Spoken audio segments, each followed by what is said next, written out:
নমস্কার বন্ধুরা, আমার এই ভিডিওতে আপনাদের স্বাগত জানাই। 5 তারিখ সোমবার। আপনারা জানেন যে ব্যাংক কেস আর মিড ক্যাপ দুটোর এক্সপায়ারি আছে।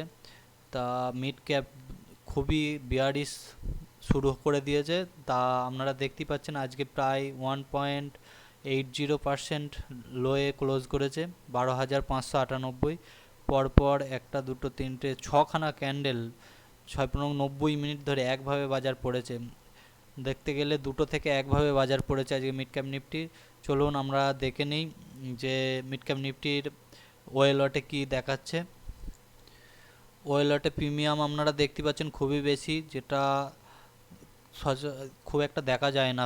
পুটের প্রিমিয়াম তো খুবই বেশি, অ্যাট দ্য মানিতে চলছে 106 টাকা, যেটা কলের প্রাইস চলছে 41 টাকা। এত ডিফারেন্স আপনারা হয়তো দেখতে পান না, কারণ সবাই ভাবছে হয়তো মিড ক্যাপ নিফটি পরের দিন হয়তো প্রচণ্ড হারে গ্যাপ ডাউন মারবে, তার জন্য হয়তো সবাই পুট কিনে নিয়ে গেছে। আপনারা দেখি বুঝতে পারছেন যে অ্যাট দ্য মানি 106 টাকা চলছে আর কলের অ্যাট দ্য মানি চলছে 41 টাকা। এত ডিফারেন্স হয়তো থাকে না, কিন্তু এটা আমু প্রথম দেখলাম যে এত ডিফারেন্স কী করে হচ্ছে, আমু বুঝতে পারছি না। কিন্তু দেখি পরের দিন সোমবারে হয়তো গ্যাপ ডাউন খুলবে। এফআইআই যারা ডিআইআই আছে তারা হয়তো কিছু গেম খেলেছে, পরের দিন ছাড়া কিছুই বোঝা যাবে না। ব্যাংক কেসটা চলুন দেখে নিই, ব্যাংক কেসের চার্টটা আর ব্যাংক কেসের ওয়েলারটা কেমন কি আছে। ব্যাংক কেসের চার্ট দেখে আপনারা বুঝতে পারছেন যে যেখানে বাজার খুলেছিল সেখানেই ক্লোজ করেছে, খুব একটা বেশি মুভমেন্ট হয়নি। তো ব্যাংক কেসের দিকেই পরের দিন আমাদের নজর থাকবে। সেন্সেক্সের দিকে, এই মিড ক্যাপের দিকে সেরকম নজর দেওয়া যাবে না, কারণ মিড ক্যাপের অ্যাট দ্য মানির কল ফুট দেখে আপনারা বুঝতে পেরেছেন যে 106 টাকার কোথায় 41 টাকা, কিছু একটা অঘটন ঘটতে চলেছে মিড ক্যাপ নিফটিতে। তা মিড ক্যাপ নিফটি পরের দিন আমরা ট্রেড অ্যাভয়েড করব। তা আমরা ব্যাংক কেসই ট্রেড করার চেষ্টা করব। ব্যাংক কেসে ওয়েলট দেখলে আপনারা বুঝতেই পারছেন ব্যাংকেসের ওয়েলট ঠিকঠাকই আছে। অ্যাট দ্য মানি কল চলছে 205 টাকা আর ফুট চলছে 240 টাকা, এটা মোটামুটি ঠিক আছে। মিড ক্যাপ নিফটির মতো নয়, মিড ক্যাপ নিফটির অ্যাট দ্য মানি 140 টাকা আর 106 টাকা, আর এদিকে কল চলছে 40 টাকা মিড ক্যাপ নিফটি, তার জন্য আমরা পরের দিন পুরোপুরি অ্যাভয়েড করব। চলুন আমরা ডিটেলসে দেখে নিই ওয়েলট কী বলছে। মিড ক্যাপ নিফটির ওয়েলট দেখে আপনারা বুঝতেই পারছেন যে 12,700 প্রচণ্ড হারে কল রাইটিং করা আছে, 12,700-র ওপরে বাজার যেতে পারবে না। পুট রাইটিং ঠিকঠাকভাবে দেখতে গেলে 12,400, এখান থেকে প্রায় 200-250 পয়েন্ট পরেই পুট রাইটিং আছে, যেটা 12,400 বাজার পরের দিন আসতে পারে, তার জন্যই হয়তো এরকম হয়েছে। তা আপনারা ব্যাংক কেসেরটা আমরা পুরোটা দেখে নিই। ব্যাংক কেসের ওয়েলট ওপেন ইন্টারেস্ট কী বলছে।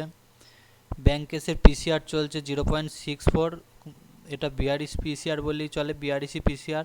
সবচেয়ে বেশি কল রাইটিং আছে 59,500, তার মানে এখান থেকে প্রায় 700 পয়েন্ট দূরে সবচেয়ে বেশি কল রাইটিং আছে। 59,500-র ওপরে বাজার যাবে না, কিন্তু পুট রাইটিং সেইভাবে নেই বললেই চলে। বাজার যেটা দেখা যাচ্ছে অনেক দিন পর বিআরইস মুড হয়েছে, এবার পরের দিন হয়তো গ্যাপ ডাউন মেরে হয়তো সাইড ওয়েজও হয়ে যেতে পারে, সেটা আপনারা খেয়াল রাখবেন, খুব একটা বেশি ট্রেড করবেন না। চলুন আমরা ওয়েলটগুলো দেখে নিই। ওয়েলট সব ঠিকঠাকই আছে। মিড ক্যাপ নিফটি 0.53 পিসিআর আর ম্যাক্স পেন হচ্ছে 12,700, এখন 12,625 চলছে বাজার, যেটা ম্যাক্স পেন দেখাচ্ছে 12,700। সোমবার বাজার খোলার পর 1 ঘন্টা পরই বোঝা যাবে যে কি হতে চলেছে। যদি গ্যাপ ডাউন হয়ে যায় 12,700 থেকে এটা 12,400 চলে আসবে, সেটা আপনারা ভালো করেই জানেন। চলুন ব্যাংক কেসেরটা দেখে নিই। ব্যাংক কেসেরও ম্যাক্স পেন হচ্ছে, ব্যাংক কেসের পিসিআর এত হাই কি করে হয়। ব্যাংক কেসের পিসিআর 1.63, খুবই বুলিশ। ব্যাংক কেসের পিসিআর এত বুলিশ, তা দেখা যাক পরের দিন কি হয়। কিন্তু ম্যাক্স পেন বলছে 59,600, যেখানে 58,400 বাজার চলছে, কিন্তু ম্যাক্স পেন দেখাচ্ছে 59,600। মিড ক্যাপ নিফটি আর ব্যাংক কেস দুটো পুরো আলাদা। এখানে দেখা যাচ্ছে এফআইআইডিআই পরের দিন কিছু একটা করতে চলেছে, তা আপনারা ভেবেচিন্তে ট্রেড করবেন। আর ভিডিওটি ডিটেলসে আপনাদের দেখালাম, যদি ভালো লেগে থাকে অবশ্যই চ্যানেলটিকে সাবস্ক্রাইব করবেন আর পাশে থাকা বেল আইকনটি টিপে দেবেন, আর ভিডিওটিকে সবারই মধ্যে ফরওয়ার্ড করে দেবেন।